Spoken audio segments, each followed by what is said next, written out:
자, 저는 지금 이마트에 왔습니다. 이곳은 이마트 광주 봉선점인데 급해서 잠시 들어왔다가 다시 나가는 중이에요. 여기는 광주 남구 봉선동으로 광주의 강남이라고 할 수 있는 곳입니다. 또 여기서 무슨 강남이 말이 되는 소리냐고 하시는 분들이 튀어나올 수도 있는데 진짜 강남이라서 강남이라고 말하는 게 아니라 광주에서 가장 비싼 곳이라서 광주의 강남이라고 말씀드리는 거예요. 은유라고 하지요. 비유인가요? 아무튼 모르겠고 오늘은 이곳 광주 봉선동 구석구석을 걸어보며 구독자 여러분들께 그 모습을 보여드리고 또 약간의 설명을 드레싱 소스처럼 곁들여 볼게요. 광주 봉선동이 전국구로 유명한 이유는 간단합니다. 빠숑님이 찍었기 때문, 학원과 학군이 굉장히 뛰어나기 때문이에요. 이 사실을 모르고 단순히 네이버 지도만 펼쳐보고 입지를 체크하려고 하면 절대 이해할 수 없는 곳이기도 합니다. 그럼 네이버 지도를 한번 보겠습니다. 광주에서도 다소 구석탱이에 위치해 있고 지하철과도 거리가 매우 멀어요. 뭐 그렇다고 해서 지하철을 완전히 이용하지 못하는 건 아니고 도보 40분 걸으면 가능하긴 합니다. 그리고 주변에 뛰어난 자연 환경이 있는 것도 아니에요. 산도 등 뒤에 있는 게 아니고 남쪽에 있어서 별 도움이 되지도 못하네요. 구축 아파트 밀집 지역에 백화점도 없고 뭐 아무튼 지도로만 보면 도대체 여기가 왜 전국구 지역인지 전혀 이해를 할 수가 없습니다. 그렇지만 이곳의 포인트가 학군이라는 점을 알게 되면 고개를 끄덕이게 될 거예요. 지난번에 봤던 대구 수성구가 그러하듯이요. 수도권은 역세권, 일자리 근접 지역, 그리고 지방은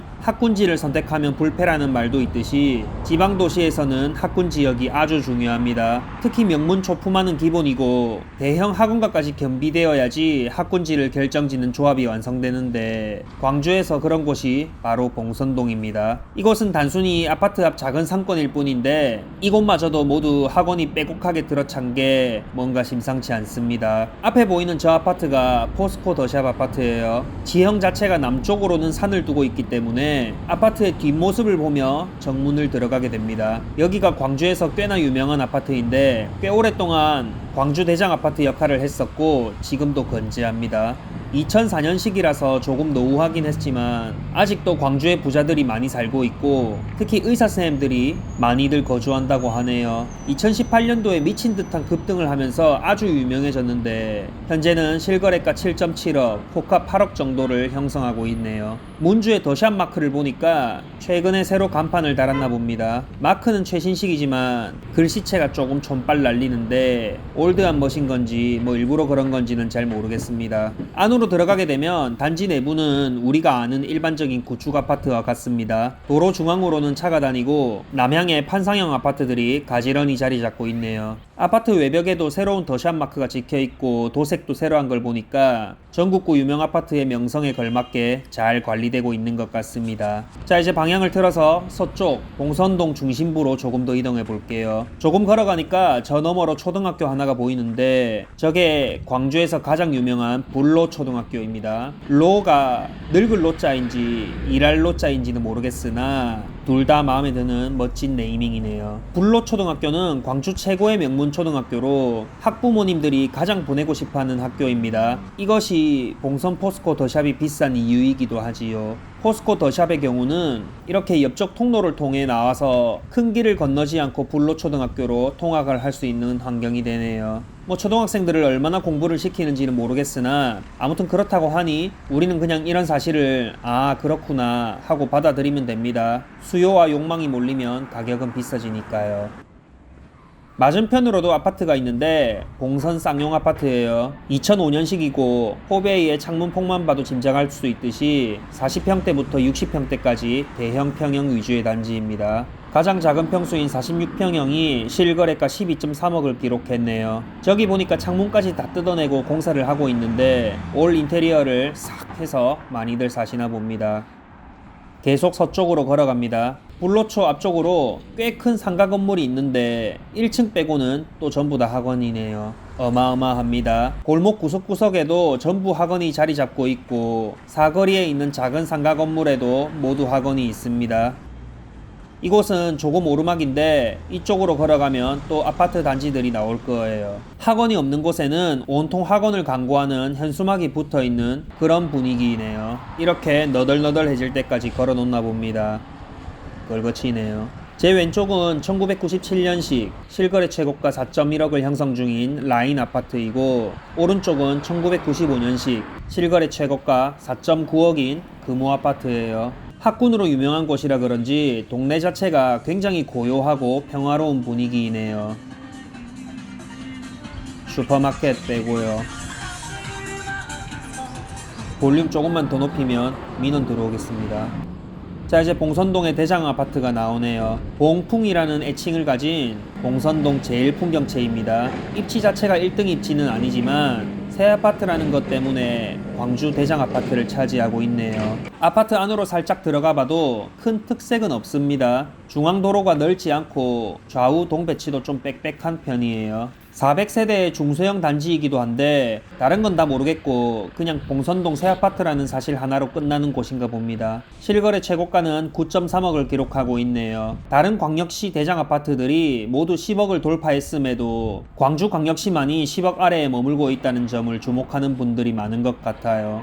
아무래도 상승하려는 타이밍에 광주광역시가 조정지역으로 묶인 영향이 컸던 것 같네요. 이렇게 봉선 제일풍경채 바로 옆으로는 청소년 도서관도 있습니다. 뒷문으로 나오면 바로 도서관을 갈 수 있도록 되어 있네요. 집, 학교, 학원만 반복하는 학생들의 안식처가 될 것 같습니다. 자, 이제 북쪽으로 조금 더 가서 봉선동의 메인 상권이 있는 방향으로 가볼게요. 메인 상권이라고 말하긴 했지만 그렇다고 상업시설이 막 엄청 많다거나 그렇진 않을 거예요. 보나마나 학원들로 꽉 채워져 있을 게 뻔합니다. 그래도 스타벅스도 있고 나름 괜찮네요. 조금 더 걸어가다가 건너편을 보니까 뭘 하나 짓고 있는 게 보입니다. 다른 곳이었더라면 뭐 그냥 한 동짜리 나홀로 오피스텔이나 아파텔인가 보지 하고 가던 길을 갔을 텐데 좀 더 알아봐야겠습니다. 여기는 봉선동이니까요. 남양 휴튼 MVG라는 한 동짜리 주상복합인데 아파트 39세대와 오피스텔 9세대 등 총 48세대로 지어진다고 합니다. 상위 1%를 위한 호텔식 아파트라는 컨셉으로 나왔다고 하는데 뭐 조식 서비스랑 기타 서비스 같은 게 제공되나 봅니다. 50평형과 65평형으로만 구성되어 있어서 돈 많고 자녀 교육에 관심 많은 분들이 사실 듯하네요. 자, 이제 쭉 앞으로 걸어와서 봉선동의 가장 메인 상권이 있는 쌍용사거리로 왔습니다. 여기가 아마 학원이 가장 많이 모여있는 상권인 것 같은데 알록달록한 건물 색상들이 화려합니다. 학원이나 독서실은 창문이 필요 없기 때문에 저런 식으로 모든 창문에 광고 문구가 있는 시트지를 발라놓는 경우가 많습니다. 그래서 건물이 저런 비주얼을 가지게 되는데 전국 어딜 가더라도 건물 통째로 창문이 저런 식으로 발라져 있다면 그곳의 아파트 값은 비쌀 확률이 높고 아, 내가 잘 찾아왔구나 하면 됩니다.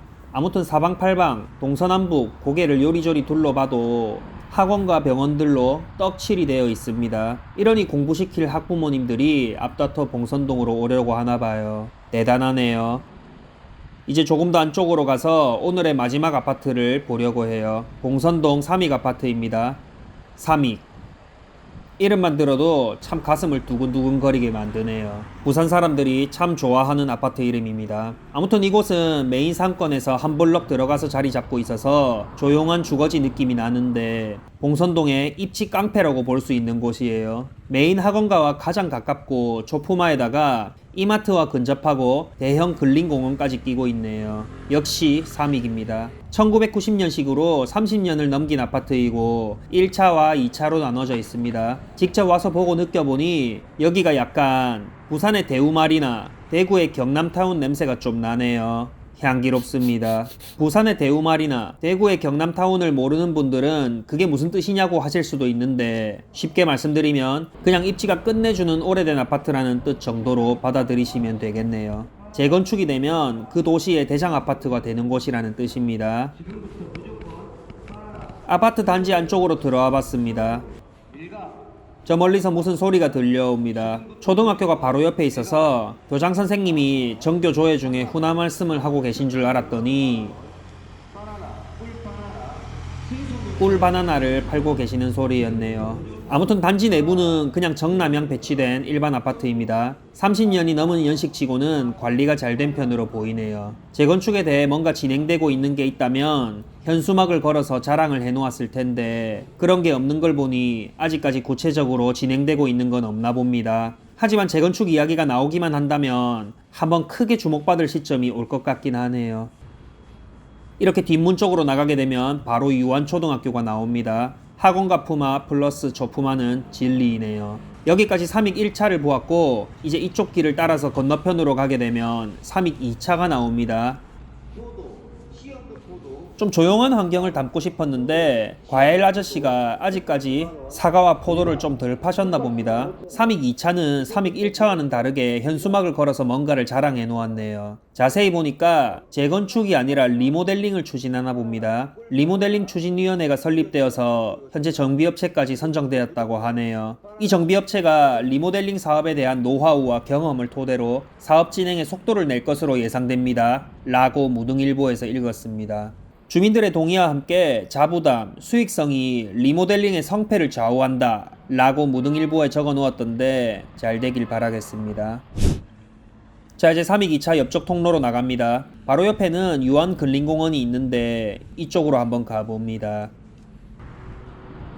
뭐 엄청 큰 공원은 아닙니다만 그래도 봉선동에서 가장 큰 공원이라서 널찍하고 좋네요. 오늘 이렇게 광주의 강남 봉선동을 한 바퀴 하면서 토킹을 좀 해봤습니다. 워낙에 유명한 곳이긴 하지만 직접 오기에는 또 멀어서 그 모습을 궁금해할 분들이 많았을 텐데 생생한 현장 느낌이 잘 전달되었으면 좋겠네요. 별로 크지도 않은 이 동네가 이렇게 학군과 학원가가 잘 발달한 것도 신기하고 역시 또 방구석에 앉아서 지도로만 보는 것과 실제로 와서 보는 것은 많은 차이가 있다는 걸 느끼고 갑니다. 광역시끼리 비교해서 광주만 아직까지 10억을 넘지 못했다는 점을 주목하는 의견들이 많은데 이게 앞으로 어떻게 될지 지켜보는 것도 흥미로울 것 같네요. 이제 저 너머에 아까 영상 첫 부분에서 급한 일 때문에 잠시 방문했던 이마트 봉선점이 보이는데 저는 빨리 재방문을 해야 할 것 같습니다. 광주 남구 봉선동 편을 시청해 주셔서 감사합니다. 여러분의 구독과 좋아요가 저를 움직이는 원동력이니까 아직 안 누르신 분들은 구독 버튼을 눌러주세요. 저는 또 다음 현장으로 돌아오겠습니다. 그럼 안녕.